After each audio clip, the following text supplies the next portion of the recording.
Hi friends! Today for our read aloud, our story is Abuela's Weave. And the author of our story is Omar Castienda.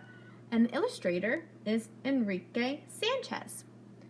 Who remembers what an author does? The author writes the words. Good job! And what does an illustrator do? An illustrator draws the pictures. Super job remembering, friends. Let's make a prediction. What do you think the story is going to be about just by looking at the cover? What do you think this is going to be about? Maybe you're right. I see an older woman. Looks like a grandmother. Maybe that's the abuela. And I see a little girl. Looks like they have yarn and they're making something. Let's find out what they make. Open the story and turn the page to the first page. Here we go. Pull back hard, old Abuela said.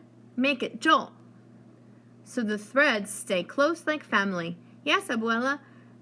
Esperanza thrust the bolt through the opened weave and pulled the bar down with all her might. Next to her, Esperanza's grandmother, her abuela, also kneeled in front of a backstrap loom. Both looms were tied to the same tree in the middle of the family compound. Esperanza's mother fed the chickens and pigs behind the main thatch hut, while her father was off with her brothers in the field of corn, beans, and coffee. Sounds like they're all working hard.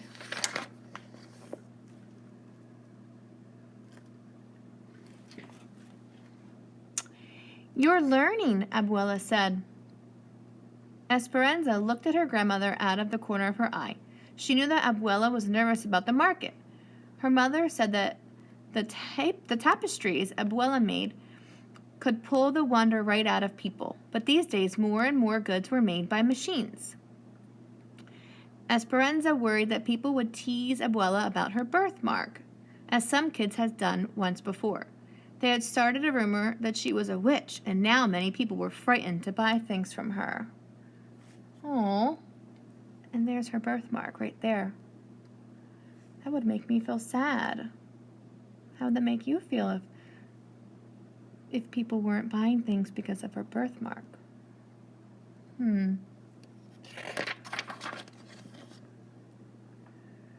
Daydreaming again? Abuela asked. Yes, Abuela. Well, the old woman said gruffly, get busy because there are too few days left. You still have a lot of work to do, and there will be many other people selling the same things as you. Don't worry, Abuela. I'll be busy until we leave.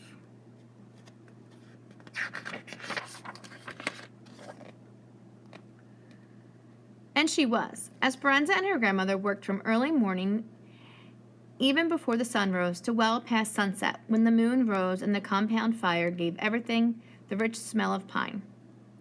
They showed no one their work, not even Esperanza's mother, because it was special.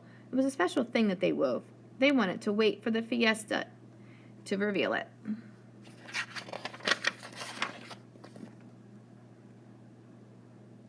Soon the day arrived.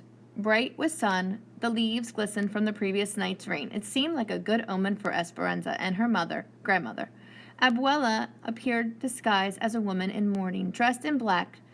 She wrapped a long black shawl around her shoulders and across her face, so only her eyes would appear to the world. Esperanza, however, wore her favorite blouse. It was white with red, blue, and green threads in a rectangular collar. Under that, the colors bled into silver and blue, and hidden within the intricate design of the blouse were tiny, beautiful quills flying freely in the threads the way they flew once in the great forest of Guatemala.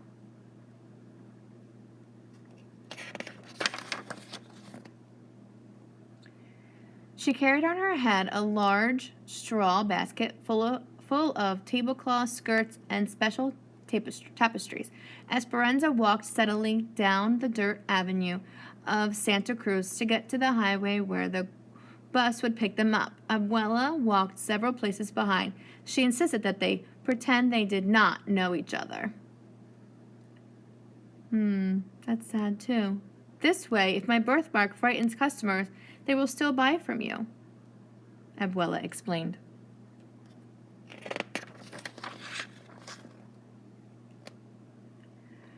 When the bus came, Abuela did not even help lift the heavy basket to the boys who strapped bags onto the roof of the bus. Inside, they sat 3 seats apart as if they were strangers, people living in different villages, people with nothing in common.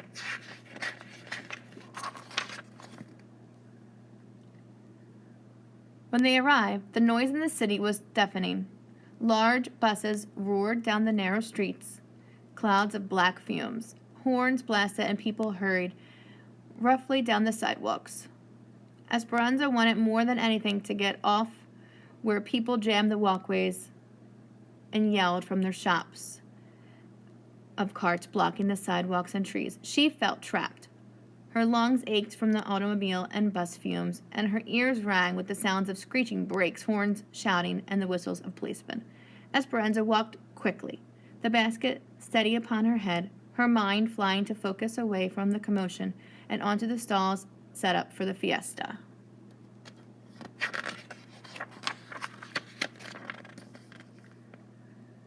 She walked furiously, zigzagging to get down the avenue where the noise was less, when she suddenly stopped to see if Abuela was still following behind. She looked for a familiar face among the heads, the basket, the helmets, and hats. She wanted to catch just the sight of her grandmother's shawl, like a black bird hopping from branch to branch in a forest of people. But she could not find her. Esperanza continued to the market, hoping Abuela would eventually find her there among the other merchants. The stalls were already filled with Esperanza when Esperanza arrived. Old men and women nearby shooed her away or ignored her when she asked for help. That's not kind. That would make me sad too. At last, all she could do was set her basket between the narrow slats of 2 stalls. On one side, a family who sold pottery, reproductions of Mayan crafts and clothing loomed in one of the many factories. The woman on the other side sold long baulks of cloth, musical instruments, and decorative bags. The bags all had zippers machined in the capital and long handles of colorful plastic. Everything was beautiful, Esperanza thought. She thought that no one would buy anything from her, and she and her grandmother would return with no money and wasted time and a disappointed family. Esperanza sadly took out her wares to hang them one by one on long splinters in the slate wood on either side. She felt terribly alone. Even her poor abuelita was nowhere to be seen. The people slowly noticed. They pointed to the elaborate weaving. Tourists and Guatemalans alike drew closer to her tiny place and looked up with wonder at the beautiful work in front of them. So it seems like they like it. They're interested in the tapestries. The large tapestry blossomed with images of Guatemala. Esperanza and Abuela had worked in intricate symbols of the country's history. There were heroines and heroes inspired by the glorious sacred book of the Maya, and in one corner a beautiful quetzal seemed to watch over it from within a white cage. In Esperanza's hands, the tapestry colors shone as bright as the sun over Guatemala's lake. Very beautiful. People turned from the commercial stalls to stand before Esperanza's complex weaving. When she looked up, Esperanza saw Abuela with a smile across her birthmarked face. It didn't take long for all their work to be sold that day. People were disappointed when it was gone. Esperanza promised to return with new things the following month. Look at how happy they are now. They sold everything. And on the way back to Santa Cruz, grandmother and granddaughter sat side by side. Esperanza's smooth and nimble fingers held tightly in her grandmother Abuela's wrinkled old hands. The end. How do you think they're feeling now? They had a long day, but they're going home.